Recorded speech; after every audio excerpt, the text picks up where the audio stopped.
Guadalupe Contreras y Angélica Rivera en 11 Noticias Matutino. Lanza el gobierno federal y del Estado de México el Plan Integral del Oriente con una inversión de casi 76,000 millones de pesos. Beneficiará a 10 millones de personas que habitan la zona conurbada. Se atenderán rezagos en infraestructura, educación, transporte y salud. El INE impone multas a partidos políticos por 32 millones de pesos por tener adeudos con el Servicio de Administración Tributaria, el SAT. La lista la encabezan el Partido del Trabajo, el Revolucionario Institucional y Acción Nacional. En los deportes avanza la selección mexicana de fútbol varonil a finales de la Copa Oro 2025. Esto luego de derrotar 1-0 a Honduras. Su próximo rival es Estados Unidos en el encuentro de este 6 de julio. En tanto, el equipo femenil derrota a Colombia 1-0 en partido amistoso. En el mundo, presenta la Organización Mundial de la Salud iniciativa de acción para la salud global a fin de que los sistemas sanitarios a nivel mundial sean inclusivos, equitativos, asequibles, resilientes y de calidad. El proyecto cuenta con el apoyo de 10 países y diversas organizaciones. Y en la cultura obtiene 16 nominaciones a los premios Ariel 2025 el largometraje mexicano Pedro Páramo. Es de Rodrigo Prieto. La cinta está basada en la novela homónima de Juan Rulfo.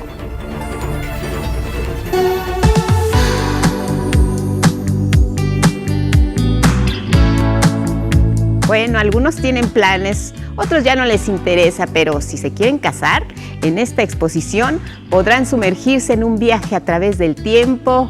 Con estos vestidos de novia y accesorios pueden admirar, tocar, oler, hasta probarse si quieren.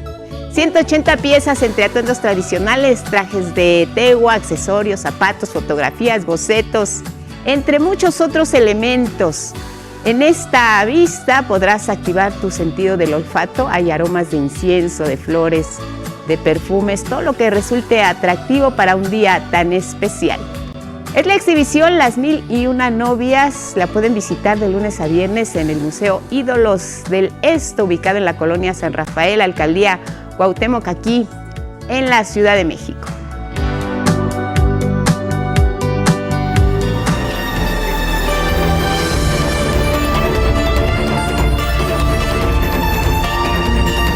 Y así les damos la bienvenida en este jueves 3 de julio. Bienvenidas y bienvenidos, Guadalupe. Muy buenos días. ¿Cómo estás, Elvira Angélica Rivera? Buenos días, gracias por acompañarnos y seguirnos, como siempre, con lo más relevante aquí en nuestra pantalla. Así es, agradecemos a Magdalena Alejo, a Lía Badillo y a Jimena Raya por su interpretación en lengua de señas mexicana. Ya sabe que nos pueden seguir en redes sociales y también en la página de 11noticias.digital. Buenos días en Radio 95.7, la frecuencia del Instituto Politécnico Nacional. El código QR lo escanean, acceden a más información. Recibimos opiniones y comentarios. Hashtag 11noticias, los leemos y compartimos. Y arrancamos con información de la zona conurbada del Valle de México. Y es que, mire, ayer se anunció una importante inversión para el oriente del Estado de México. Busca mejorar la calidad de vida de 10 millones de habitantes que viven en 10 municipios de esa región. Con esos recursos se van a hacer obras de infraestructura hidráulica y se pondrán en marcha programas de salud, educación y mejoramiento del transporte. Karen Ballesteros nos informa.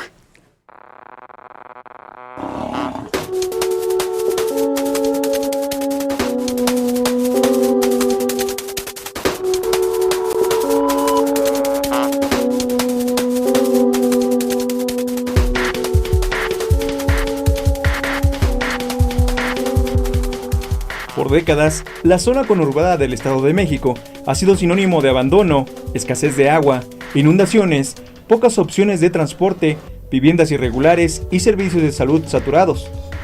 Por primera vez en la historia, el gobierno federal y el del Estado de México aplicarán un plan integral para atender las principales necesidades de los municipios de Chalco, Chicoloapan, Chimalhuacán, Ecatepec, Ixtapaluca, Nezahualcóyotl, La Paz, Texcoco, Tlalnepantla y Valle de Chalco.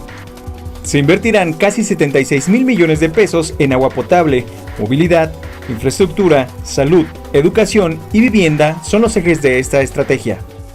Y es una deuda histórica que tiene México con estos municipios tan importantes para el país. Son zonas urbanas que alcanzan los 10 millones de habitantes, y es la zona del país con mayor pobreza urbana. Estamos mejorando la infraestructura, rompiendo con décadas de abandono y de desigualdad. Entre las acciones de movilidad se tiene contemplada la ampliación del trolebús que va de Santa Marta a Chalco para que ahora llegue hasta Ixtapaluca. También se echará a andar la línea 3 del Mexibús, que parte de Pantitlán y se extenderá a Panteón Los Rosales, en Nezahualcóyotl. Otro de los puntos a resolver serán las constantes inundaciones. Se invertirán más de 9,000 millones de pesos para realizar más de 100 obras de infraestructura hídrica en los siguientes 3 años, en beneficio de 6.4 millones de personas. En salud, se destinarán más de 12,000 millones de pesos para la construcción de 4 hospitales en Chimalhuacán, Nezahualcóyotl, Ecatepec y Chicoloapan, 6 nuevas unidades médicas, 10 centros de educación y cuidado infantil, 8 salas de hemodiálisis, así como otras acciones de conservación y equipamiento en centros médicos del IMSS. Y para resolver el tema de vivienda, con una inversión de 4,200 millones de pesos, se contemplan 140,000 acciones como regularización, ordenamiento territorial, infraestructura básica y obra comunitaria. Incluso, el Infonavit ha cancelado o congelado más de 13,600 créditos hipotecarios por ser impagables. Y hasta el momento, se ha otorgado más de 4,600 créditos de mejoramiento y adquisición. Por último, en educación, entre 2025 y 2026 se crearán 10 nuevos bachilleratos tecnológicos con 10,200 espacios educativos. Malos gobiernos que hicieron del Oriente una máquina de pobres durante décadas. Permitieron la crónica injusta que llenó de estigmas a un pueblo. Somos el Oriente y estamos resueltos a ocupar un nuevo lugar en la historia. Con información de Karen Ballesteros y Arturo Arellano Merlín, 11 Noticias. Pues ahí los beneficios para el Estado de México. Vámonos con las declaraciones de la presidenta Claudia Sheinbaum con esta postura respecto a que su gobierno no espía a nadie. Esto tras los señalamientos de la oposición y algunos comunicadores que han dicho que con las reformas a la ley de inteligencia y a la de telecomunicaciones el gobierno federal podría intervenir conversaciones telefónicas o seguir personas a través de la geolocalización. Nosotros no espiamos a nadie, absolutamente a nadie. Lo que queremos es construir un país seguro, en paz. Exclusivamente la autoridad judicial federal, a petición de la autoridad federal que faculte la ley o del titular del Ministerio Público de la entidad federativa correspondiente, podrá autorizar la intervención de cualquier comunicación privada. Solamente puede haber una intervención, una localización de GPS, etcétera, bajo orden judicial, a menos que se trate de un desaparecido, de un secuestro, en donde se pide la información directamente a la telefónica para poder atender de manera extraordinaria un caso de este tipo. En contraste, la presidenta recordó los oscuros episodios de espionaje cuando el régimen priista sí perseguía a sus opositores. Yo creo que todos los que estamos aquí, todos, de una u otra manera fuimos espiados, porque todos los compañeros y compañeras son militantes del movimiento desde hace muchísimos años. Bueno, y de este lado también, espérame un segundo. Entonces, todos nosotros fuimos espiados.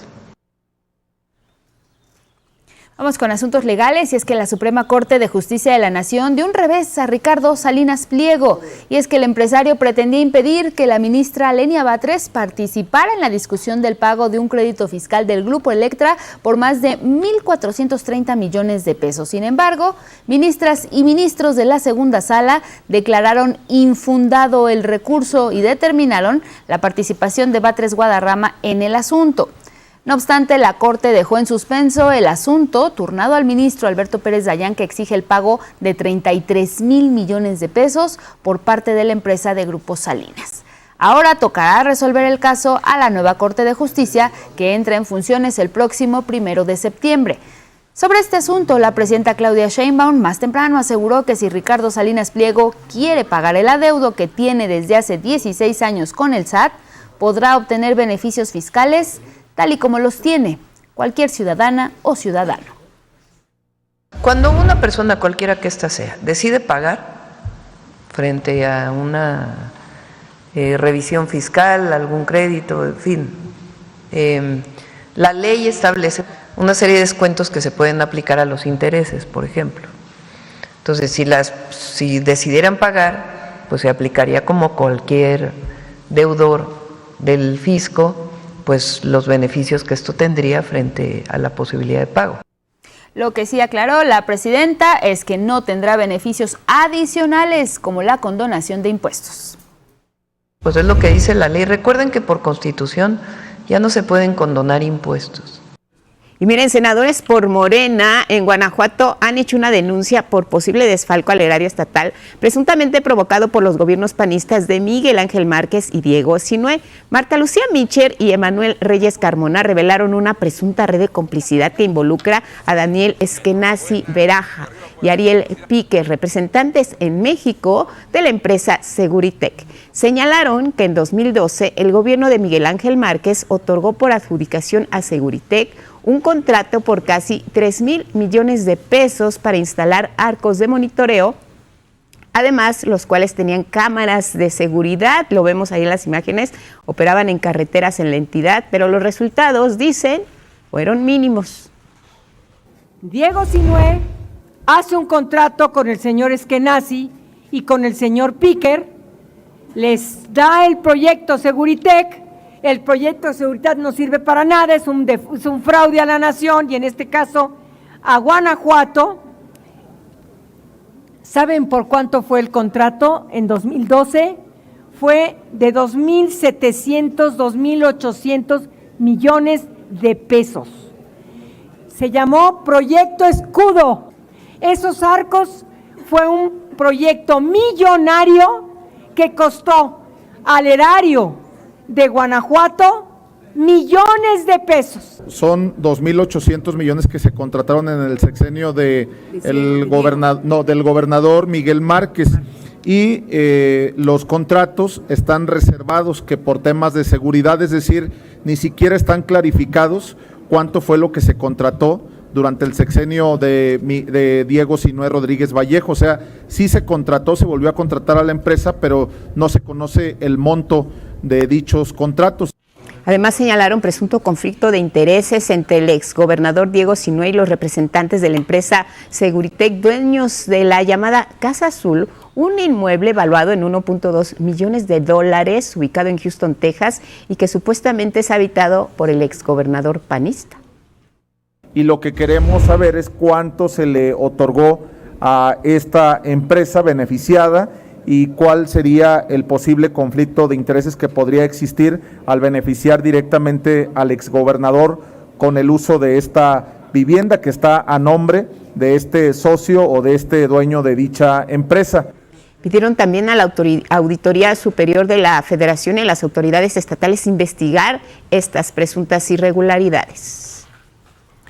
Vamos con temas de seguridad, y es que en 2 operativos distintos realizados en Jalisco y en Tabasco, fuerzas federales y estatales aseguraron en total casi 900,000 litros de combustible sustraído ilegalmente de instalaciones de Pemex.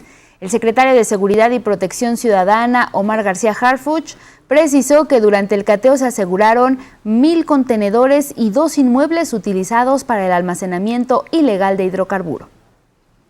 Mientras tanto, en Hermosillo, Sonora, la Fiscalía General de la República decomisó 200,000 pastillas de fentanilo que transportaban a bordo de un autobús sobre la carretera internacional en el tramo Caborca-Sonoita.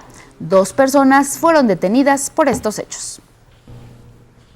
El Instituto Nacional Electoral aprobó sanciones por 32 millones de pesos contra partidos políticos nacionales y locales por adeudos con el Servicio de Administración Tributaria. El universo fiscalizable comprendió a 315 partidos políticos con registro vigente en 2023, divididos en 7 partidos políticos nacionales, 224 nacionales con acreditación local y 84 partidos políticos locales. En este dictamen consolidado se identificaron saldos no enterados, pagos no registrados y discrepancias derivadas del incumplimiento de obligaciones fiscales, lo cual genera efectos sancionatorios. Los partidos políticos con un mayor monto de sanción fueron el PT, con poco más de 13 millones de pesos, el Partido Revolucionario Institucional con sanciones de 12 millones 30 mil pesos y el Partido Acción Nacional tendrá sanciones por no pagar impuestos por un monto de 4 millones 78 mil pesos. El Tribunal Electoral del Poder Judicial de la Federación determinó que el Instituto Nacional Electoral carece de facultades para ordenar el recuento de votos de la elección judicial. Que no existe una norma expresa que le permita a la autoridad administrativa electoral realizar el recuento en sede administrativa. Pero no se cierra la posibilidad de que, con apoyo en una petición ya específica en donde se controvierte el cómputo correspondiente, pudiera sopesarse si constitucional y legalmente podemos emprender el recuento correspondiente.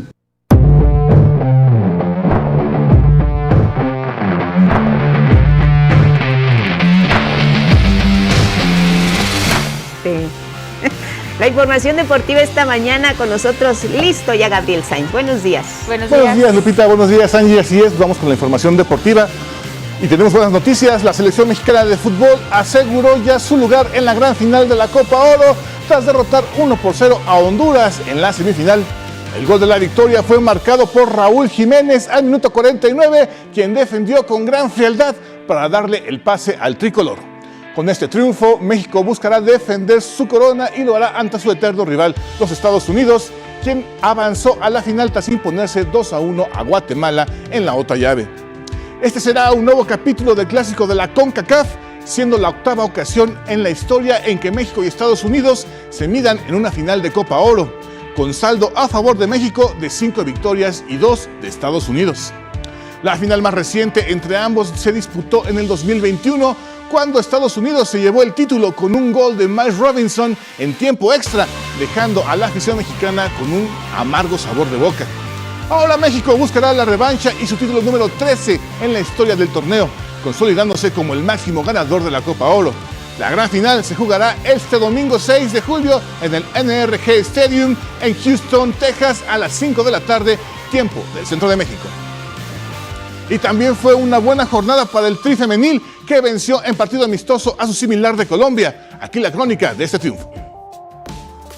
Pues estamos muy contentos, la verdad, de tener fútbol profesional e internacional aquí en el Coruco Díaz, un estadio pues muy bonito y que ahora sí se está utilizando para el fútbol. Y pues de verdad es un gusto tener a la selección femenil aquí en Zacatepec. El Estadio Agustín Coruco Díaz se convirtió en el amuleto de la selección mexicana femenil que venció 1-0 a su similar Colombia. Y es que una vez más el municipio de Zacatepec en Morelos recibió a la selección para el segundo encuentro amistoso ante Colombia como parte de su preparación rumbo a las eliminatorias del Mundial de Brasil 2027. Pues sí, me da mucha felicidad verlas porque para mí son una admiración muy grande, porque yo que juego fútbol, pues la verdad son mi ejemplo a seguir. Entre porras y al son de Cielito Lindo, las y los asistentes apoyaron a las aztecas, quienes dominaron desde la tribuna hasta la cancha. El primer tiempo finalizó sin goles y con algunos errores de México frente a unas cafetaleras que no dejaron de apretar. Ya en el segundo tiempo, al minuto 58, Diana Ordóñez colocó el gol de la victoria. Respeto de dos equipos que quieren lo mejor para sus jugadoras, el mejor equipo al que me he enfrentado, y además las variantes tácticas de alabar de su entrenador, las variantes tácticas que ha mostrado hoy, nos lo ha puesto súper difícil. Muy agradecida a Colombia por la oportunidad de que vengan a nuestro país y nos muestren este tipo de duelos. Una vez más la selección femenil dejó todo en la cancha para brillar frente a su afición. Pues hay que venir a apoyar a la selección femenil, ya que como mujer es bien padre venir a apoyarnos nosotras mismas. Con imágenes de Jorge Bejarano y José Nava e información de Naomi Rodríguez, 11 Noticias. Y vámonos al tenis porque continúa la actividad en Wimbledon. Luego de hacer historia en la primera ronda, la mexicana Renata Zarazúa quedó eliminada tras caer en 2 sets frente a la estadounidense Amanda Asiminova. Renata aún no se despide del torneo porque en estos momentos Renata está compitiendo en dobles junto a la compatriota Juliana Olmos frente a la china Guo Hangyi y a la rusa Alexandra Panova. En la primera ronda, Guo y Alexandra adelantan en el marcador, mientras que en la rama varonil, el tenista español Carlos Alcaraz, sin complicaciones, avanzó a la tercera ronda tras eliminar al británico Oliver Tarvett. Con esta victoria continúa con paso firme en su búsqueda del tercer título consecutivo en Wimbledon.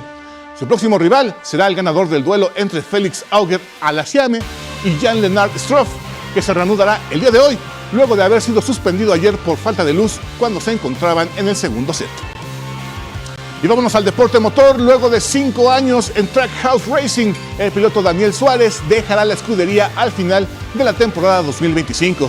Fue a través de sus redes sociales que el mexicano anunció que dejará de usar el Chevrolet número 99. Y aunque la escudería aún no ha anunciado su reemplazo, se prevé que el joven de 18 años, Connor Silich, quien ya accedió al equipo, podría sustituirlo. Hasta aquí la información deportiva. Angélica Guadalupe, muy buen día. Muchas gracias, gracias. Gabriel, nos vamos a ir a la pausa, regresamos para conocer las condiciones que imperan en Tamaulipas. Fue el estado más golpeado por el paso de este fenómeno reciente, Barry. Ahí va a estar también el reporte directo, puntual de lo que ocurre con Protección Civil. Así es, y también más adelante nos enlazamos hasta el Servicio Meteorológico Nacional. Hay que conocer cómo está comportándose FLOSI, este también sistema anticiclónico, y también los otros fenómenos que ya se están observando en el Océano Pacífico, así como en el Atlántico. Para ello nos vamos hasta el Servicio Meteorológico con Ismael Marcelo y por supuesto la cultura, y tenemos más. La entrega de los premios Ariel, Pedro Páramo se llevó la noche. El mayor número de nominaciones será en septiembre cuando se entregue este galardón a lo mejor del cine mexicano. Estoy más al volver de la pausa. Acompáñanos.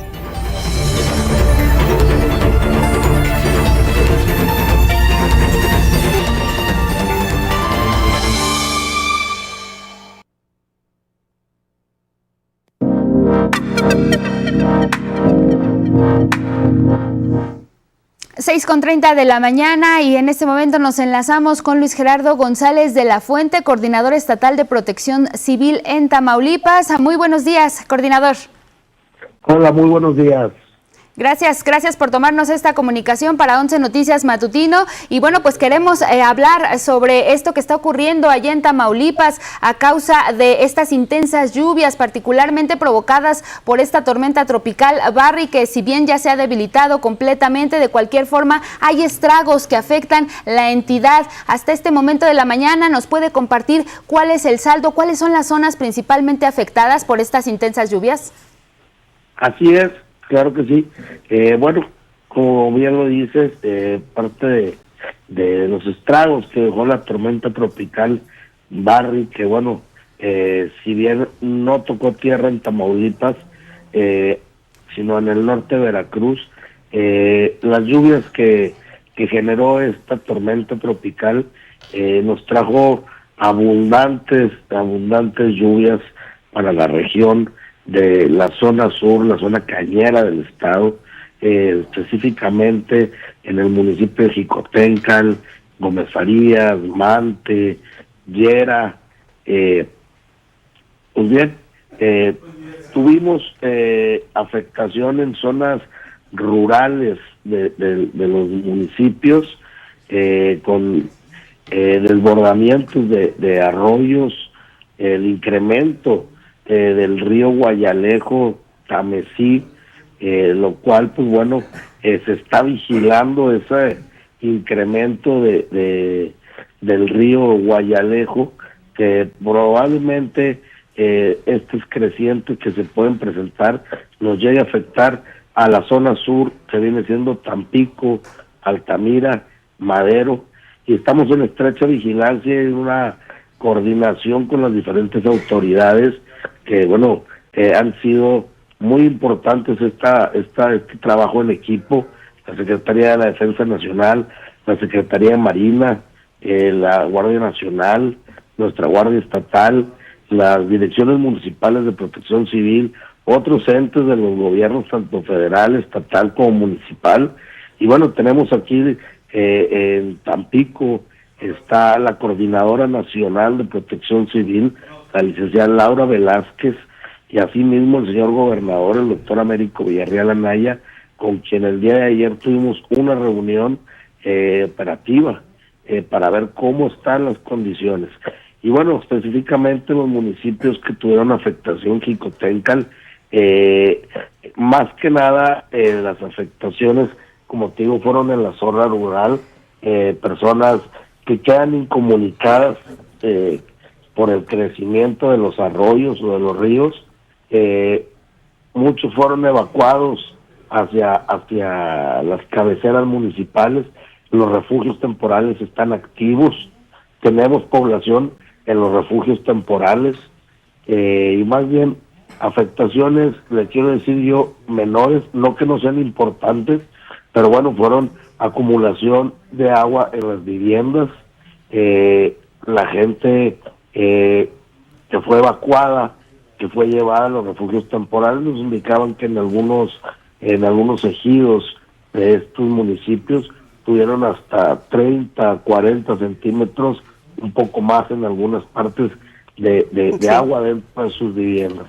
Claro, Luis Gerardo González, cuéntanos cómo amanece hoy Tamaulipas, sigue lloviendo, cuáles las condiciones que imperan en este momento, qué pasa con la navegación y cómo se piensa llegar o cuándo esperarían poder llegar a estos sitios que están incomunicados, sobre todo como nos decías, en las zonas pues ya ejidales del estado. Estos ríos se están monitoreando, ¿en qué momento estarían ya interviniendo para evitar que salgan de su cauce? El panorama, Luis Gerardo, gracias por compartirlo con el auditorio.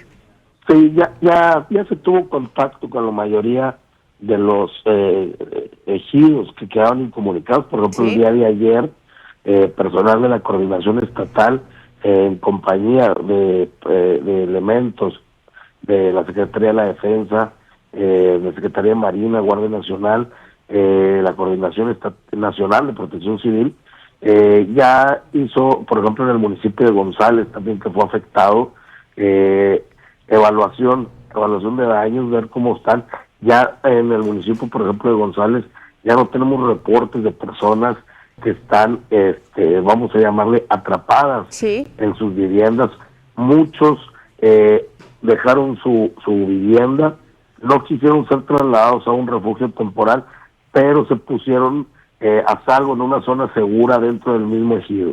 Se están haciendo estos rescates, personas que a lo mejor en su momento no quisieron salir de su vivienda, claro, y al día de ayer sí nos pedían que fueran ya evacuados, y se está trabajando en eso. Dejó de llover. Ayer tuvimos una lluvia ligera en la zona cañera, Mante, Jicotencal, que bueno, no vino a afectar más la situación, fue una lluvia ligera, más sin embargo, seguimos listos y vigilando el río Guayalejo, Tamesí, que viene y desemboca al río Pánuco. Ya iniciaron las acciones de informarle a la población que hay que evacuar las zonas bajas, las colonias que están pegadas a la margen de este río Tamesí. Las personas que están hacia la laguna, al sistema lagunario, por ejemplo en Altamira, ya empezaron los recorridos con perifoneo, entrega de volantes, para informar a la población dónde están los refugios temporales, si quieren ser trasladados a estos refugios. Están listos. El municipio de Tampico tiene 8 refugios disponibles para cualquier persona que quiera ya ser evacuada. Altamira tiene 7 refugios temporales. Madero, si bien el río Tamesí o el sistema lagunario no lo afecta, pero sí las zonas del río Pánuco, también que están pegados hacia el río Pánuco y puede incrementar su volumen.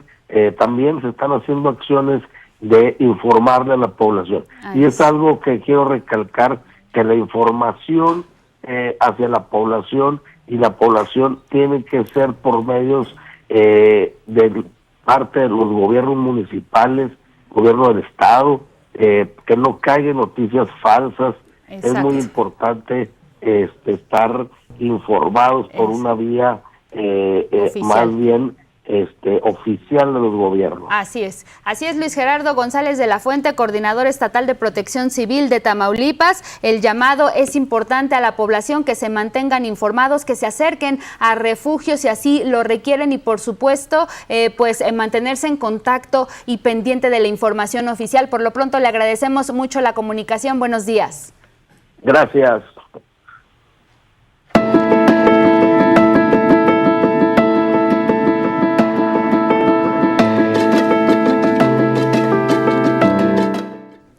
Vámonos al Servicio Meteorológico Nacional. Ismael Marcelo, puntual con el estado del tiempo. Un gusto saludarte. Buenos días, Ismael, adelante. Hola, ¿qué tal, Angélica Guadalupe? Muy buenos días. Nos encontramos en el Servicio Meteorológico Nacional y les informamos que este día Flossie continuará debilitándose al sur de la península de Baja California y es probable que se debilite a baja presión remanente. No obstante, producirá lluvias y chubascos, vientos fuertes y oleaje elevado en Baja California Sur. Los ciclones no dan tregua y el Centro Nacional de Huracanes ya vigila una zona de baja presión que hacia el fin de semana podría originar un nuevo ciclón tropical al sur de Jalisco, Colima y Michoacán. De acuerdo con los modelos de pronóstico, este sistema tendrá un desplazamiento paralelo a las costas del Pacífico Central mexicano y al igual que Flossie producirá fuertes aguaceros en el occidente y sur del territorio nacional. Para esta tarde las precipitaciones se concentrarán sobre Chihuahua, Coahuila, Durango, Zacatecas, Aguascalientes, Jalisco y Nayarit por los canales de baja presión, inestabilidad atmosférica y el ingreso de humedad del Océano Pacífico, Golfo de México y Mar Caribe. Vámonos ahora al pronóstico regional. Como les anticipaba, esta tarde lloverá fuerte en el norte del país. El ambiente será fresco esta mañana y caluroso por la tarde con temperaturas de 30 a 35 grados. Lluvias fuertes también esperan en Nayarit, Jalisco y Michoacán. Los vientos soplarán del sur con rachas de 40 a 60 kilómetros por hora y el oleaje alcanzará los 2 metros de alto. Para Guerrero, Oaxaca y Chiapas, la llegada de la onda tropical 8 producirá lluvias fuertes con descargas eléctricas esta tarde. Las temperaturas serán calurosas con máximas de 40 grados. En la región central del país, la intensidad de las lluvias disminuirá gradualmente, dando paso a la recuperación de las temperaturas que hoy oscilarán entre 25 y 30 grados. En Sonora y Sinaloa también lloverá fuerte este 3 de julio. No obstante, el ambiente será muy caluroso con máximas por arriba de los 35 grados. Para la península de Yucatán se pronostican vientos fuertes con chubascos. Las temperaturas también serán muy calurosas con máximas cercanas a los 35 grados Celsius. Es todo en cuanto al pronóstico del tiempo. Por favor, cuídense mucho de las altas temperaturas, pero también de las lluvias y nos vemos el día de mañana.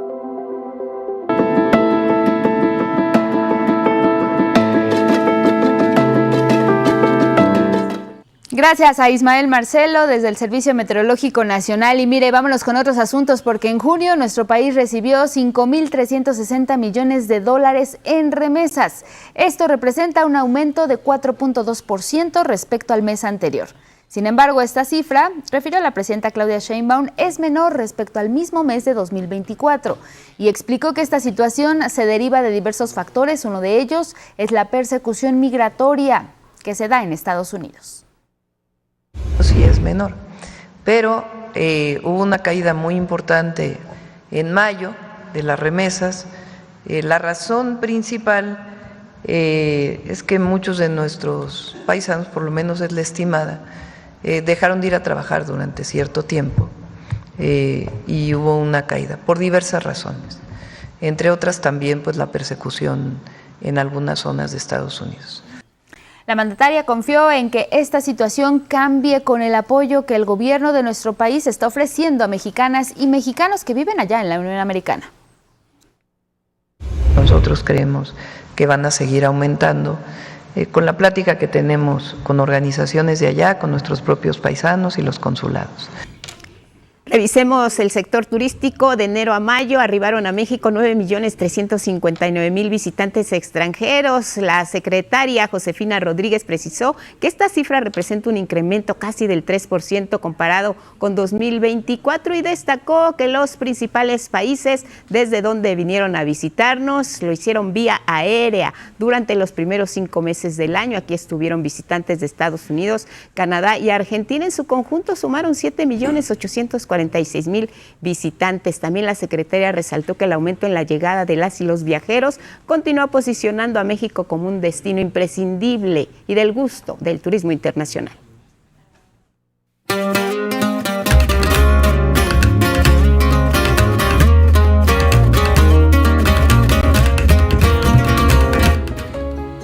Momento de la información cultural, Miguel de la Cruz. Buenas noticias para el cine mexicano. Exactamente, ¿cómo estás, Angélica? Buenos días a todos. Bueno, pues lo que ya se esperaba o muchos suponían, la ópera prima del director de cine mexicano Rodrigo Prieto, Pedro Páramo, se convirtió en la cinta con más nominaciones para obtener el Ariel en la próxima entrega. Vamos a ver el reporte. En una sala 8 de la Cineteca Nacional completamente llena, se dieron a conocer las películas nominadas a los premios de la Academia Mexicana de Artes y Ciencias Cinematográficas.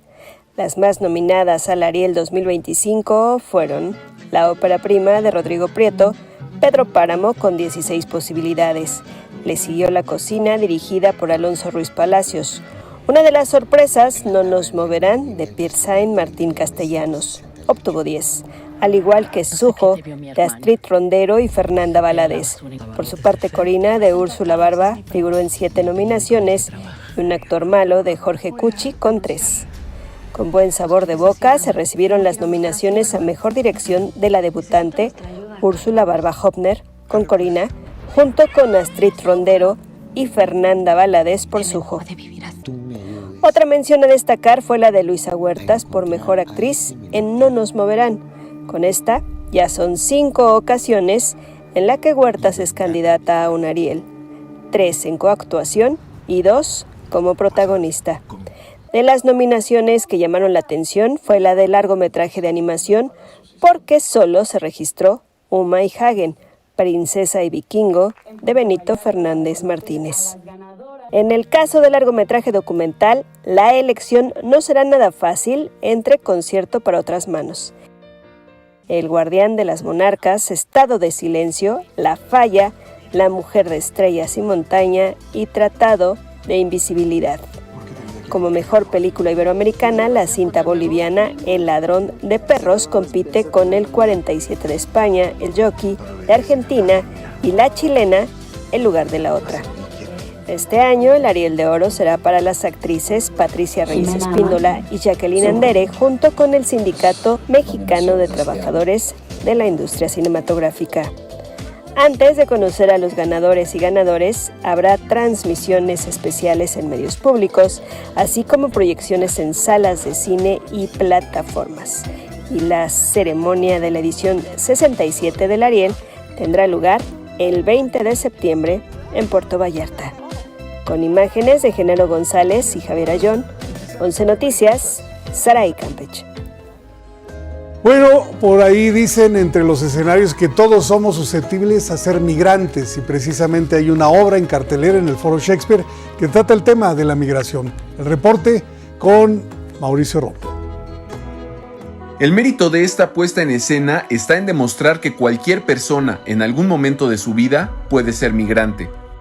Recordemos también que los migrantes no son de un solo tipo, de una clase social, ¿no? Hay migrantes de todo tipo, preparados, no preparados, educados, no educados. Entonces hay que romper un poco con el estigma y... Retomando la historia del dramaturgo polaco Sławomir Roszek, el grupo teatral emergente encontró en Emigrantes una obra para exponer las tensiones sociales y culturales inherentes a este fenómeno. Somos un colectivo artístico emigrante en México, residimos en México desde hace 10 o 11 años, pero somos de origen venezolano. Tuvimos que salir por razones políticas, sociales, económicas de nuestro país, y aquí en México siempre hemos procurado hablar de los temas que nos interesan, que nos importan, como los límites de la democracia, ¿no? Los derechos humanos. Emigrantes ocurre en un sótano, donde un obrero y un intelectual confrontan sus propios sistemas de vida y sus experiencias en un país ajeno y desconocido. Sí, creo que la obra la conocemos bien, pero también conocemos bien el contexto, nos toca personalmente y la hemos aireado en lugares donde neurálgicamente el tema cobra mayor relevancia. Estrenada en 2019, Emigrantes ha recorrido ciudades fronterizas para llevar con fuerza su mensaje en las comunidades donde más resuena. Uno de los aciertos creo también es ponerle cara y rostro a las estadísticas, ¿no? A través de las historias de estos dos personajes podemos ver en su real dimensión el problema.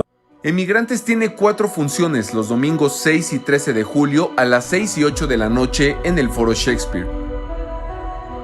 11 Noticias, Mauricio Romo. Bueno, lo que viene a continuación le va a gustar mucho. El Palacio de Bellas Artes presenta el Quinteto Sinfonía de Cámara de Viena, agrupación especializada en interpretar arreglos de grandes obras orquestales para instrumentos de cuerdas. Lo interesante es que además en este arte del arreglo vamos a empezar con una primera parte muy lúdica en la que estaremos celebrando 250 años y 200 años respectivamente del nacimiento de Johann Strauss I y de su hijo Johann Strauss II. Mire, el concierto es mañana viernes a las 20 horas, pero por lo que le digo que le va a gustar es que hay cortesías. Tenemos cortesías dobles para las primeras personas que lo soliciten vía Facebook o X. Deben apuntar su nombre completo, por favor, y un correo a fin de que la comunicación fluya de manera más adecuada. Bueno, vámonos al libro del día, de Retratos y Relatos de Artistas Visuales en México, de José Ángel Leiva, coeditado por Tilde y la Benemérita Universidad Autónoma de Puebla. Se presenta hoy a las 18 horas en el Museo de la Secretaría de Hacienda en calle Moneda número 4 en el centro. Este libro en voz de su autor. Es un libro que reúne 30 relatos y que son retratos al mismo tiempo, como lo hace un artista plástico cuando nos hace un retrato y nos identificamos ahí muchas veces no por el realismo de nuestro rostro, sino por un gesto, por un ángulo, es decir, o por el espíritu que hay en ese retrato, que nos identificamos y dice uno plenamente, ese soy yo, ¿no? Hecho al calor del periodismo cultural en el ámbito de la literatura y que trata de darnos un poco la relación, la noción de lo que es la biografía de un artista y de lo que es su pasión que va conformando su lenguaje artístico. A las 6 de la tarde en el Palacio del Arzobispado, ahí en Moneda, a un costado del Palacio Nacional, a esta presentación de este libro, donde van a estar 3 figuras muy importantes de la crítica del arte y del periodismo, como son Guadalupe Alonso, Luis Ignacio Sáenz, Evodio Escalante. Leo con el 11 y sumamos 105 páginas del libro Fabricación de Ricardo Rafael, editado por Seix Barral. El X de hoy es de Lourdes Onex y dice: la familia Miranda viene de tierra caliente. Por generaciones vivieron en el cruce de una frontera entre 2 zonas montañosas atravesadas por el río Balsas. Gracias, Lourdes, por esta aportación. Seguimos leyendo y se cumplen 111 años del nacimiento del poeta español Joan Vinyoli. En su honor, el poema del día Hacia las fuentes, que en alguna parte dice: indescifrables son los signos que iluminan y el canto humilde muchas veces los interpreta. Quien lo solicite lo comparto completo por X, @Miguel D, solo la D, L.A. Cruz. Hasta aquí, Cultura. Muy buenos días. Que escriban, Miguel, para ir a un viernes de música. Ha habido gente que nos manda el agradecimiento y la foto de que estuvieron ahí en Bellas Artes. Ah, perfecto. Pueden hacer lo mismo y pues también aquí les regalaremos más pases dobles. Gracias, Miguel. Gracias, te vemos mañana. Nos vemos mañana. Vamos contigo, Guadalupe.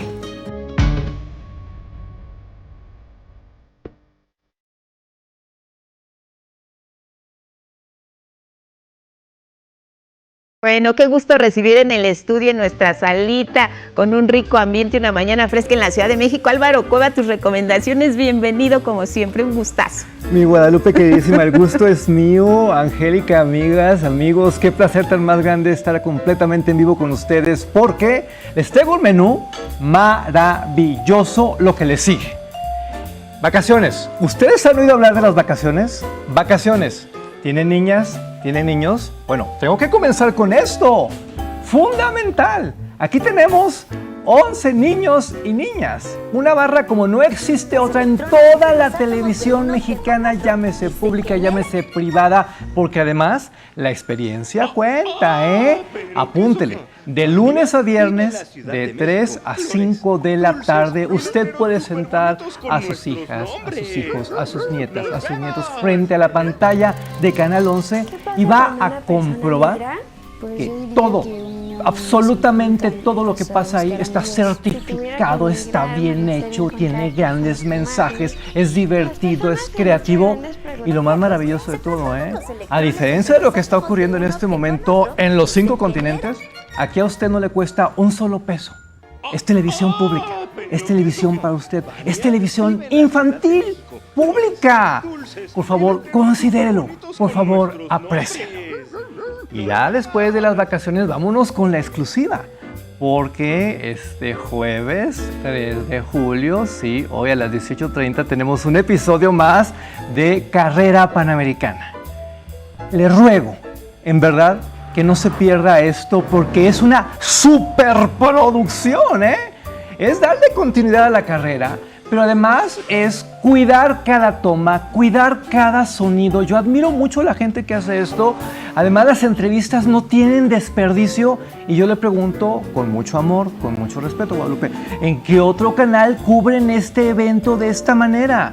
Solo aquí. Y ojo, no es la primera vez, estamos hablando de una 7ª temporada. Deportes.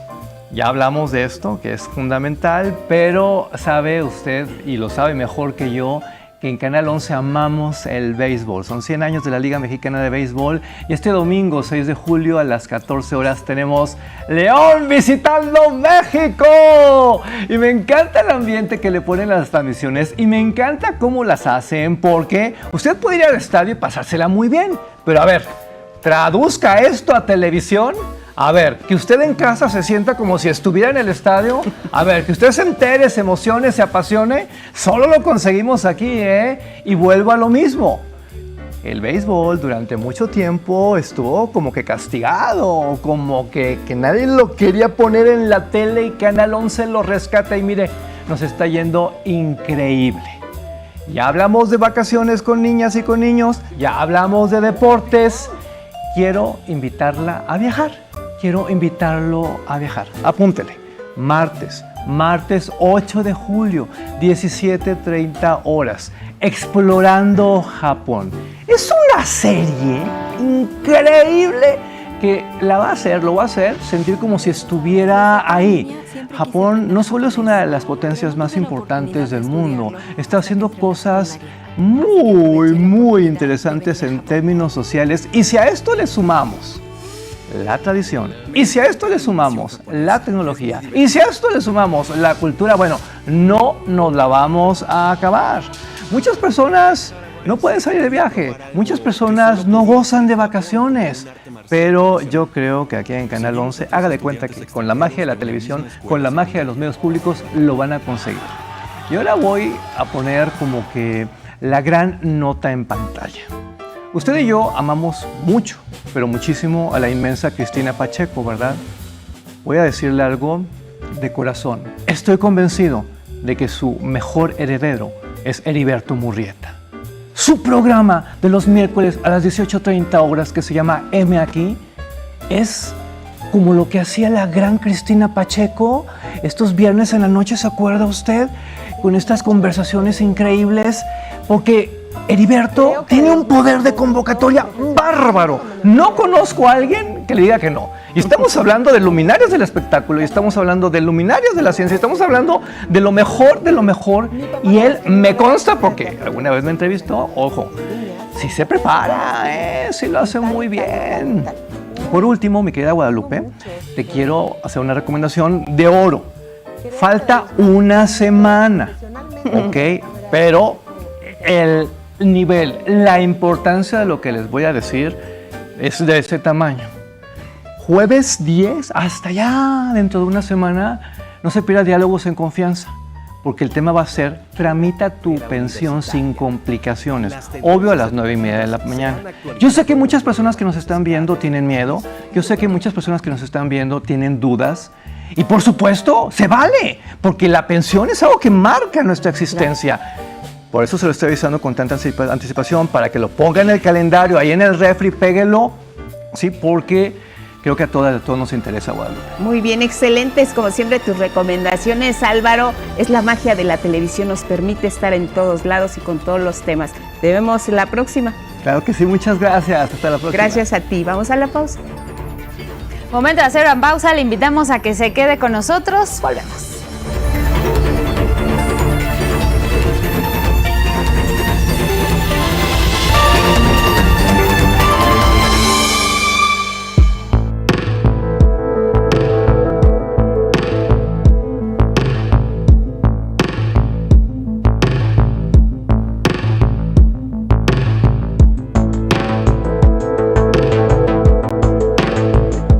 Estamos felices aquí en Para No Olvidar, una sección de las más gustadas aquí esta mañana en 11 Noticias. Luisa Méndez, ¿cómo te va? ¿Qué tal, Lupita? Siempre un gusto saludarte. Muchas gracias por invitarme nuevamente. No, al contrario, tienes repaso y tienes tema nuevo. Sí, pues el día de hoy vamos a hacer un pequeño comentario a partir del Para No Olvidar de la semana pasada, que fue sobre la marcha del orgullo homosexual, que así inició en la década de los 70, finales de los 80, y vamos a ver los primeros comentarios que nos preparó el equipo de producción.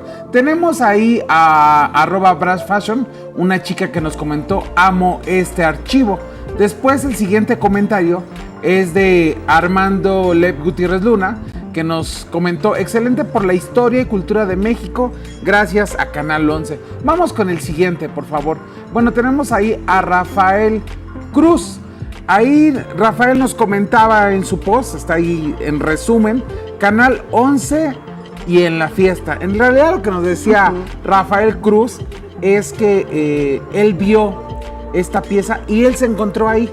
¡Ay, qué maravilla! Él se encontró ahí y bueno, nos mandaba un saludo y decía: nos veíamos en la fiesta. Vamos a ver el que sigue, por favor.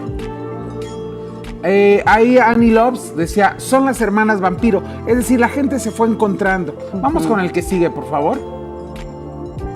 Josué Quino nos decía: qué padre salí. Él es un activista que sale en estas, en estas imágenes que presentamos hace 8 días, y les preparamos 2 breves insertos que vamos a poner en este momento a cuadro. Vamos a verlos. Van a escuchar mi voz mientras se reproducen. Por favor, compañeros, vamos a ponerlos. Bueno, justo ahí aparecen las hermanas vampiro, que es el comentario, que es Jack, y el de amarillo es Josué Quino, el que sale al fondo. Ese compañero. ¿De cuándo son estas imágenes? 1988. 1988, imagínate la buena aventura de reconocer tu participación en esa época, en ese momento, y pues gracias porque te mandan su opinión y sus tweets, ¿no? Sí, así es, muchas gracias por sus comentarios. Pero Lupita, hoy vamos con un tema, bueno, pues muy importante. Sin duda. Es un día hoy muy histórico porque se conmemoran 70 años de que la mujer emitió por primera vez su voto en México, 72 si se suma la declaración de constitucionalidad que hizo entonces el presidente Adolfo Ruiz Cortines. Pero sin más, vamos a ver la nota que les preparamos. Se les veía pintando, cosiendo, criando, no protestando, pero los impedimentos no importaron. Pelearon sus derechos, hicieron suyos los espacios. Ellas mantuvieron su lucha. Una de esas cumple 70 años. La exigencia de su derecho a votar. El 3 de julio de 1955, las mujeres mexicanas sufragaron por primera vez en una elección federal. Esa lucha por el voto se inició desde 1821. Poco más de un siglo después, en 1923, se logra a nivel local en Yucatán, bajo la figura de Elvia Carrillo Puerto, que las mujeres acudan a las urnas. Pero siguieron exigiendo, y en 1952, 20,000 mujeres protestaron en la Ciudad de México para que el presidente Adolfo Ruiz Cortines cumpliera su promesa de garantizar el voto. Así que en 1953 se promulgaron las reformas constitucionales y 2 años después, el derecho al sufragio fue de las mujeres, y lo ejercieron en 1955. La videoteca de Canal 11 abre sus archivos de esta lucha de las mujeres para ser parte de esta democracia. La compañía siempre de nuestra gobernadora, licenciada Griselda Álvarez. Votar y ser votada fue la posibilidad de que Griselda Álvarez se convirtiera en la primera gobernadora de México y tomara las riendas de Colima. Los archivos muestran las miles de mujeres que abrieron paso a las que venían detrás. Por su parte, Rosario Ibarra de Piedra, candidata del Partido Revolucionario de los Trabajadores, acudió a emitir su sufragio a la casilla número 27. Mujeres que soñaron con no solo gobernar un municipio, un estado, también el país. La primera, Rosario Piedra Ibarra, primero en 1982, y después en 1988. Con la esperanza de cambiar este país, luchemos porque no haya miseria en esta patria. Luego, Cecilia Soto buscó la presidencia en 1994. Bueno, en primer lugar, una aspirante fuerte a la presidencia de la República, una mujer que lleva 20 años en la política. Ese mismo año, otra mujer también construyó el camino para que otras llegaran a la titularidad del Poder Ejecutivo Federal. Ella fue Marcela Lombardo. Por ser un día de profunda significación para las mujeres de nuestro país y del mundo. Así, mucho a mucho, lucharon, no dejaron de luchar. En 2006 fue Patricia Mercado. Las mujeres en este debate ya ganamos. Es la primera vez que una mujer participa en un debate por la presidencia de la República con candidatos varones. En ese andar luego vinieron Josefina Vázquez Mota, Margarita Zavala, María de Jesús Patricio Martínez, Xóchitl Gálvez. Todas ellas apostaron a tomar las riendas del país. Pero eso, que parecía un sueño, se logró en 2024 cuando la ciudadanía decidió que México no es que ya estuviera listo para ser gobernado por una mujer, sino que el machismo debía ser derrotado en las urnas y con el voto en la mano. Que por primera vez en 200 años de la República me convertiré en la primera mujer presidenta de México.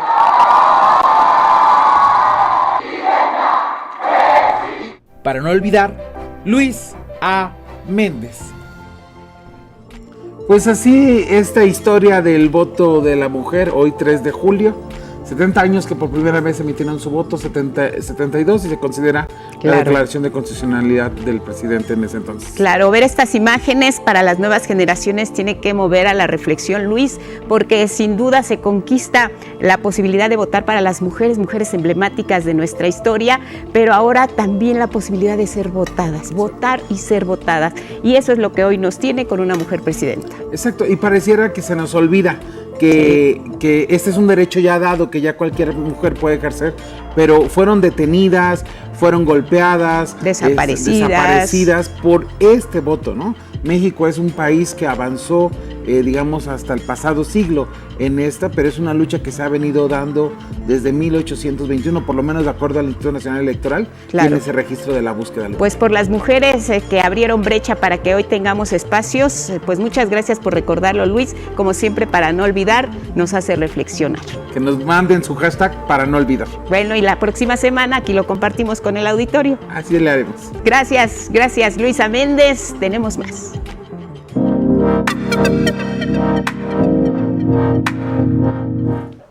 Bueno, y ahora a las 7 de la mañana con 9 minutos en el tiempo del centro, nos enlazamos con Itsuri Cabrera de Comunicación Social de la Secretaría de Cultura. Buenos días, Itsuri.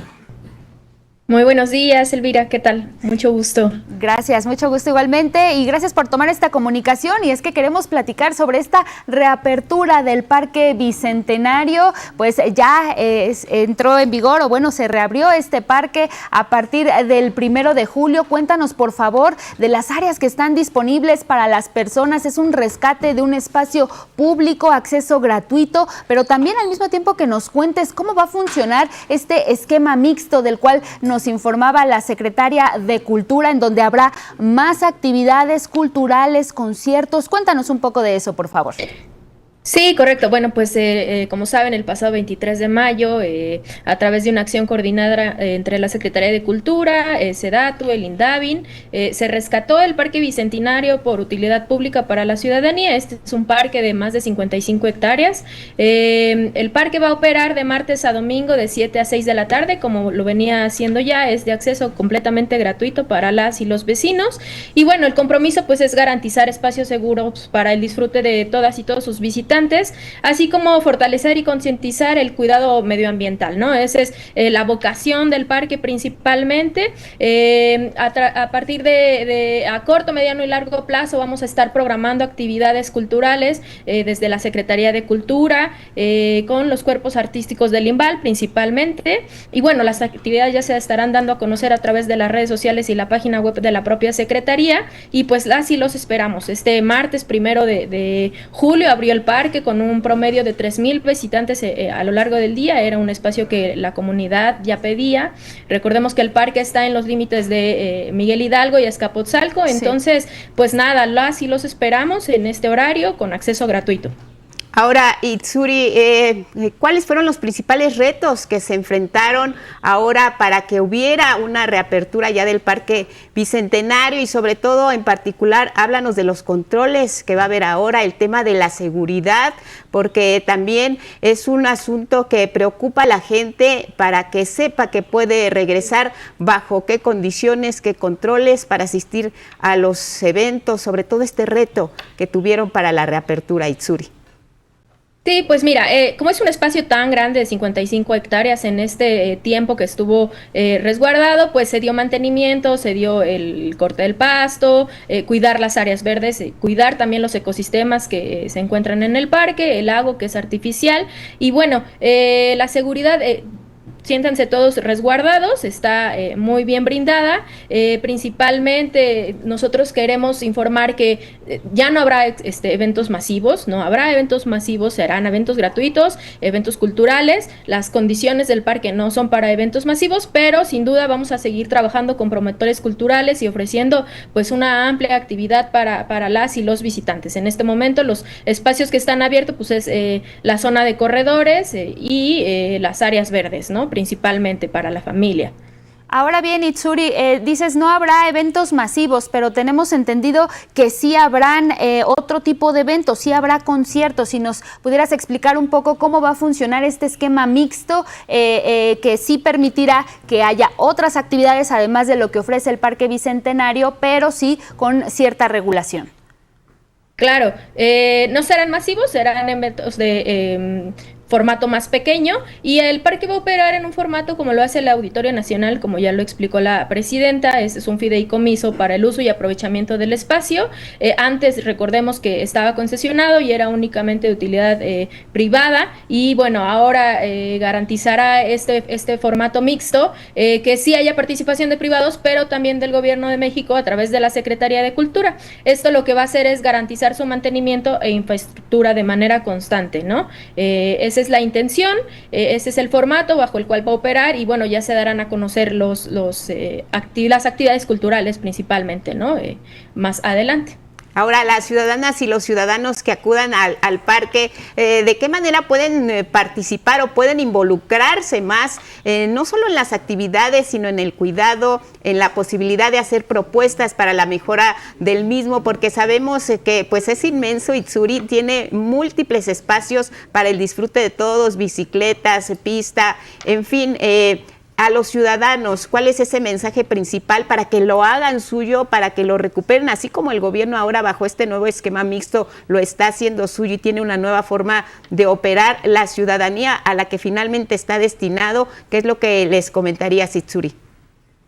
Claro, pues principalmente que hagan suyo el espacio, ¿no? Es un espacio público, es un espacio que se rescató para todas y para todos y que una invitación a cuidarlo, ¿no? Principalmente a cuidar, a mantenerlo limpio, a visitar los espacios que están abiertos, que pues como ya te decía, como es un parque, pues la vocación de un parque es eso, ofrecer espacios al aire libre, espacios verdes y que ahí estaremos con ustedes y si tienen algún proyecto, alguna propuesta, pues que nos los hagan llegar también a la propia Secretaría de Cultura. Están nuestras redes sociales, está nuestra página web y pues ahí nos esperamos. Muy bien, Itzuri Cabrera de Comunicación Social de la Secretaría de Cultura, pues ahí está al mismo tiempo la invitación para que todas las personas que viven cercanas a este Parque Bicentenario pues regresen a estas 55 hectáreas a disfrutar de diferentes actividades y por supuesto del contacto con la naturaleza. Muchas gracias y buenos días. Gracias, buen día a todos. Gracias Itzuri por esta información. Nos vamos ahora con información internacional.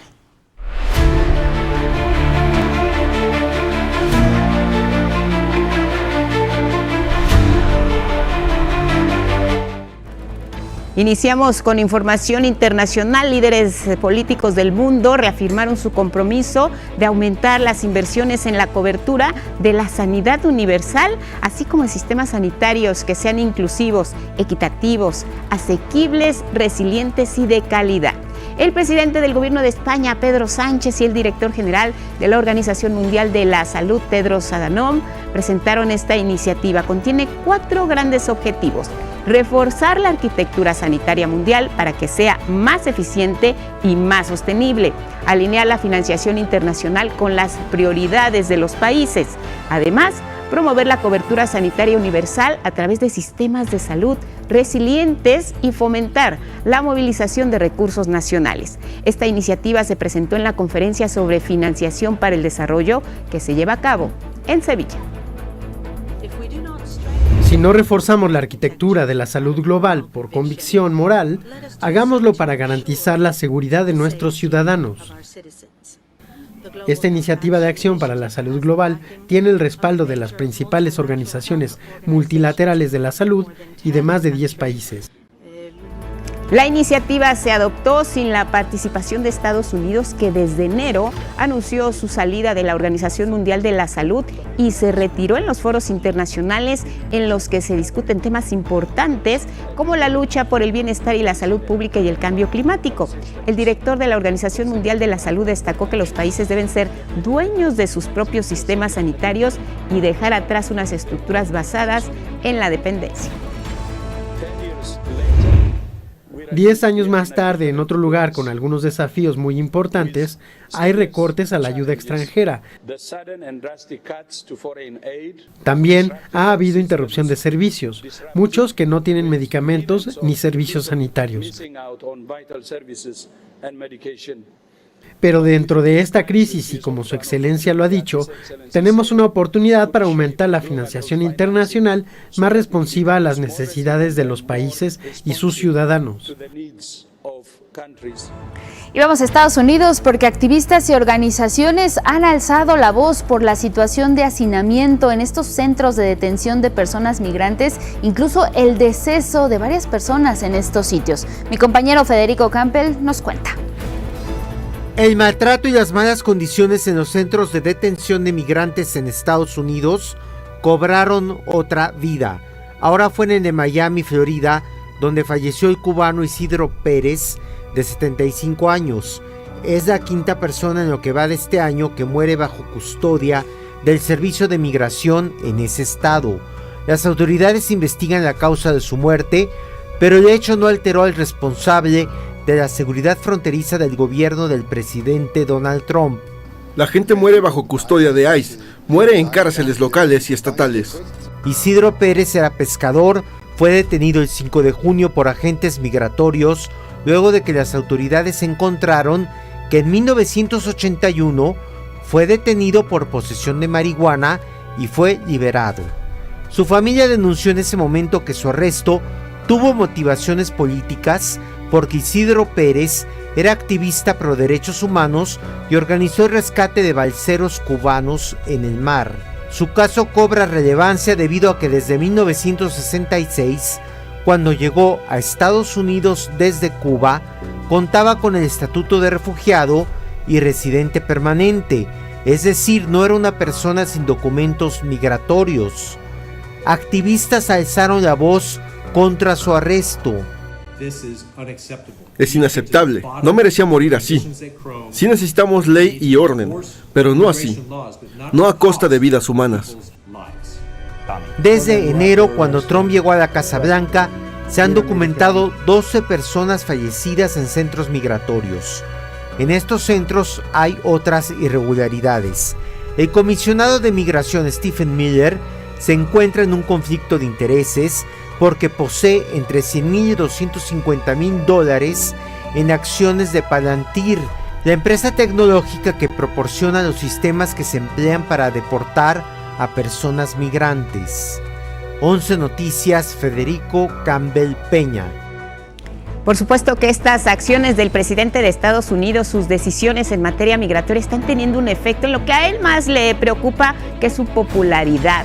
Ya hay una inconformidad muy marcada con su mandato a casi 6 meses de que iniciara, y es que de acuerdo con una encuesta de la radio y la televisión públicas, 76% de los estadounidenses considera que la democracia está en riesgo en ese país.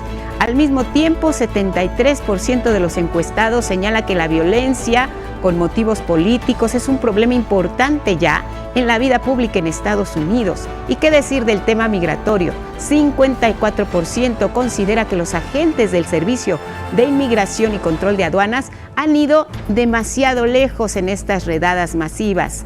ICE realiza las mismas para detener a personas migrantes y solo el 44% actualmente aprueba estas acciones. Sobre las preferencias políticas, los números dicen lo siguiente: 83% de quienes se definen demócratas y 59% de quienes se definen independientes creen que el Servicio de Migración se ha excedido ya en estas atribuciones, y por el contrario, un 49% de los militantes del Partido Republicano es el que respalda las acciones para detener a personas migrantes en los Estados Unidos.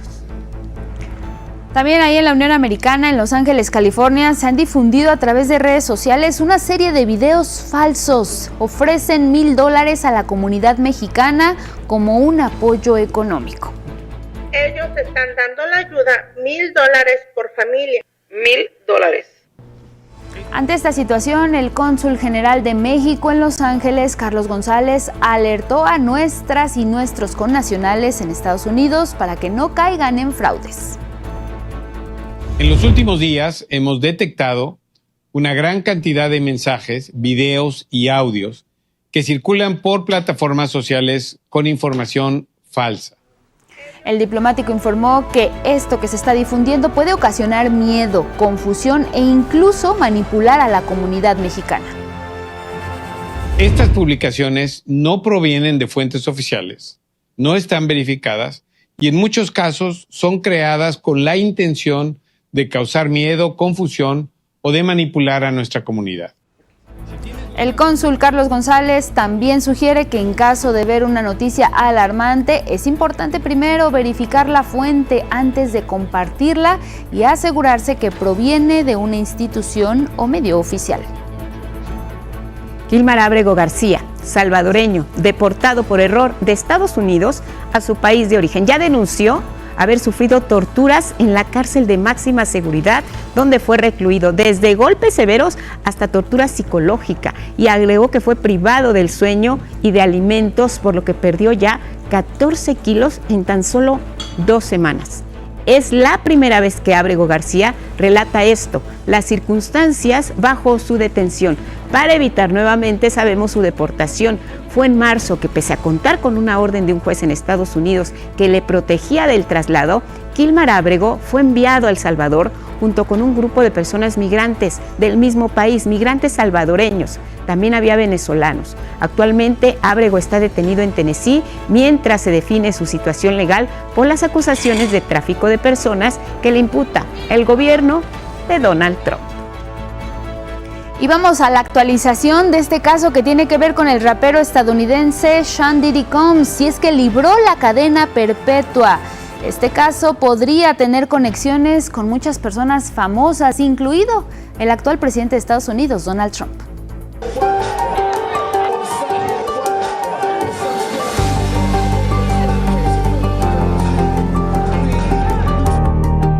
El magnate de la música Sean Diddy Combs fue declarado culpable de transporte de personas para ejercer explotación sexual.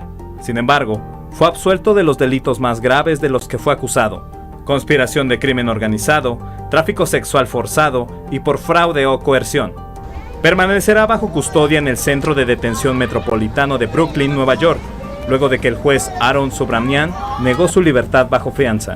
Ahí esperará hasta el próximo 3 de octubre para recibir su sentencia. Podría recibir una condena de hasta 20 años de prisión, librando una pena de cadena perpetua. En el juicio testificaron 2 de sus exnovias, entre ellas la cantante y modelo Cassie Ventura, que declaró haber sido víctima de violaciones y golpes.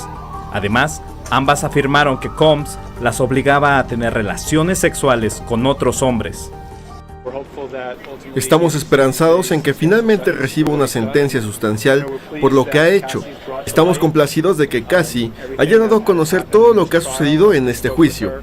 Acabo de hablar con ella y con el equipo de la oficina del fiscal de Estados Unidos y ella se encuentra en un buen lugar. Está contenta de que nuevamente el jurado lo haya considerado culpable de 2 crímenes federales.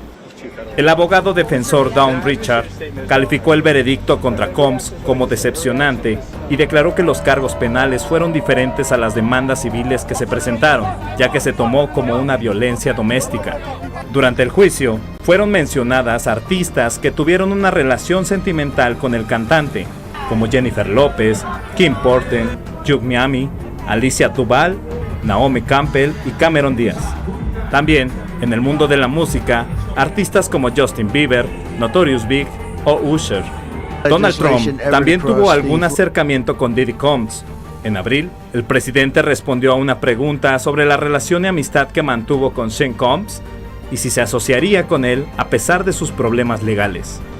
Podría hacer otras cosas y estoy seguro de que le agradaría.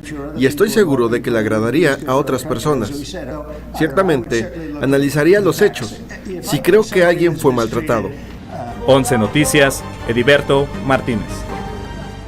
Irán anunció que suspende la cooperación con el Organismo Internacional de Energía Atómica y advierte que no va a aceptar inspecciones internacionales sin autorización del Consejo Supremo de Seguridad Nacional.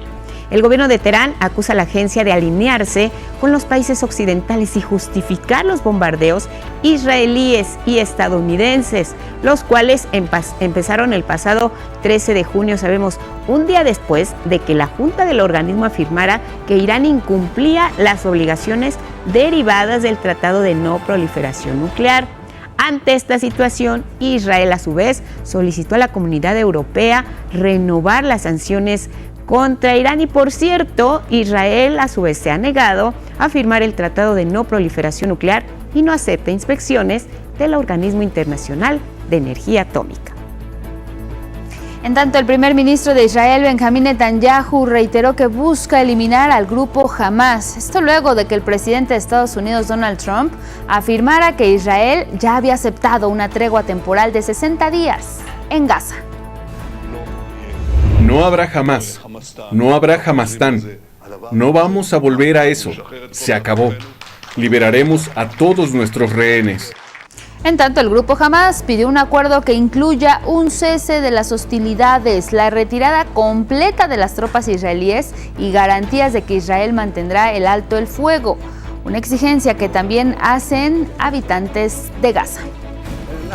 Queremos el fin total de la guerra en Gaza, no como siempre, un acuerdo parcial y un alto al fuego que dure 1 o 2 meses y luego la guerra regrese. No, queremos el fin total de esta guerra y este genocidio. En la Franja de Gaza, solo en las últimas horas, los ataques de Israel cobraron la vida de por lo menos 30 personas. El Tribunal de Justicia de Argentina autorizó la reunión entre el presidente de Brasil, Luis Ignacio Lula da Silva, y la expresidenta Cristina Kirchner en el departamento donde ella cumple prisión domiciliaria. El encuentro será el jueves y bajo condiciones muy específicas que tendrán que respetarse durante la visita, especialmente en lo relacionado con la convivencia con los vecinos del edificio. Recordemos que Cristina Kirchner y Lula mantienen una relación política y también personal muy cercana desde hace ya varios años. El brasileño se ha mostrado solidario tras la confirmación de la cadena por corrupción que dictaminó la Corte Suprema Argentina.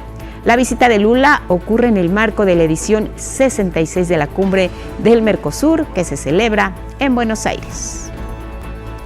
Y vamos a Colombia porque el presidente de ese país, Gustavo Petro, denunció al ex canciller Álvaro Leiva por presuntamente organizar un intento de golpe de Estado en su contra con la cooperación de Estados Unidos.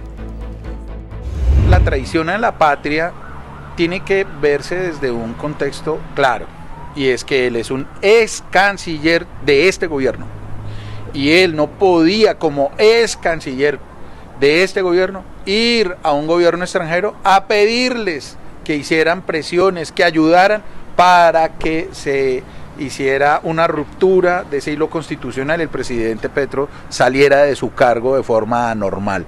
El periódico español El País publicó una serie de audios donde revelan que hace 2 meses el ex canciller se reunió en Estados Unidos con el congresista Mario Díaz Balart. en un intento por acercarse al secretario de Estado Marco Rubio y ejercer presión internacional contra Gustavo Petro para derrocarlo y poner en su lugar a la vicepresidenta Francia Márquez. Hay que sacar a ese tipo. Ese tipo presidió las elecciones. Es que además el orden público se le desbordó. Eso no puede suceder sino cuando crea la carga de la ciudad en donde tiene que estar. Vienen los del Plan del Golfo. Es que aquí han venido los del Plan del Golfo. No venga muy jodida. Ese país va al despeñadero.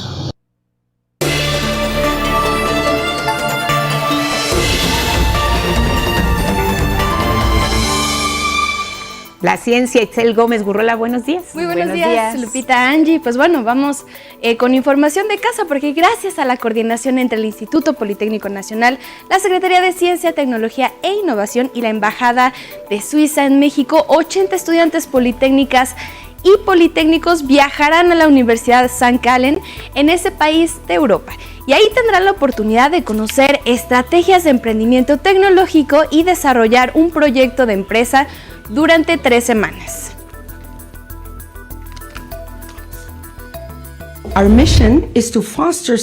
Nuestra misión es impulsar la ciencia e innovación y crear puentes entre Suiza y Latinoamérica. Es un gran honor para mí estar aquí en el Politécnico, una increíble institución. Suiza, país líder en innovación, tiene una industria tecnológica muy amplia que abarca inteligencia artificial, robótica, materiales sustentables y la más avanzada biotecnología. A la par del anuncio, este día se presentaron varios emprendimientos, tanto suizos como mexicanos. El Politécnico adelantó que busca repetir este mismo ejercicio de enviar estudiantes al extranjero con Reino Unido y Canadá. Lo que ya nosotros nos dedicamos por años a investigar, cómo transferimos el conocimiento, cómo maduramos la tecnología, cómo logramos impulsar todos esos desarrollos. Así es como esta casa de estudios propicia un entrenamiento académico y formal para los líderes del futuro y del presente. Y en temas de planeta, científicas y científicos españoles han aportado nuevas evidencias respecto al avance del calentamiento global. Sostienen que en el mar Mediterráneo, particularmente en la región sur de España, en tanto no se mitiguen las emisiones de CO2, de dióxido de carbono, este gas contaminante, romperá periódicamente sus récords de temperaturas altas. Y como muestra, hablaron de la medición más reciente del Observatorio Europeo Copérnicos, la que mostró que el Mediterráneo cerca de Cataluña, España, ya está 5 grados por encima de la era preindustrial. Es mucho si consideramos que el calentamiento promedio del planeta es de 1.5 grados Celsius.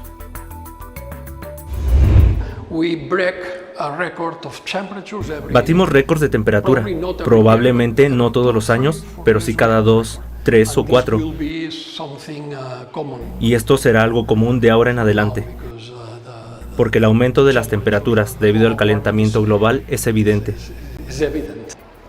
Con base en la información del Observatorio Copérnicos, también alertan que Europa en general es el continente que más eleva su temperatura.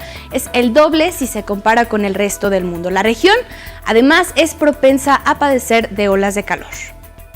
Bueno, de los poco más de 4,000 especies de árboles endémicas, es decir, originarias de Mesoamérica, México cuenta con el mayor número de especies de árboles y el mayor número de árboles endémicos a nivel nacional. Sin embargo, están en peligro de extinción. En un mapa que más adelante vamos a ver, se pueden observar las especies endémicas que están amenazadas. Vemos que en México hay de 779 a 888 especies en esa categoría.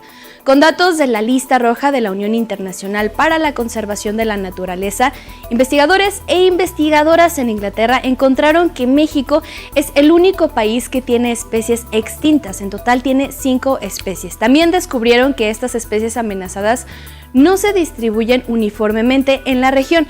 El mayor número se encuentra en Oaxaca, con 227 especies amenazadas, y Guerrero, con 136.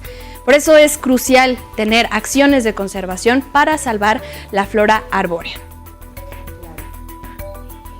Bueno, hasta aquí la información de ciencia. Y muy importante esto que nos mencionabas incluso ayer con esto que tiene que ver con los árboles, de considerarlos un patrimonio y como nos decían desde hace muchos años, importante plantar un árbol cerca de donde estemos porque es lo que nos va a seguir permitiendo pues, y agregaría yo, Angie, también el poder conocer nuestro entorno. Podemos con el mapa que les mostramos ayer identificar el lugar, ¿no? Por ejemplo, en Xochimilco el Ahuehuete es también muy característico y remite a las leyendas. Entonces son estos testigos también de la historia y sobre todo pues saber conocer cuáles son los tipos de árboles, si los podemos diferenciar, ¿no? Eso los botánicos es su quehacer del día a día, pero uno como mortal pues normalmente no tenemos estas diferenciaciones. Entonces es una oportunidad para conocer nuestro entorno y sobre todo, pues México somos ricos en esta biodiversidad. Muy bien, muchas gracias. Muchas gracias. Hasta mañana. Nos vemos pronto y ahora vámonos hasta Palacio Nacional a la conferencia matutina.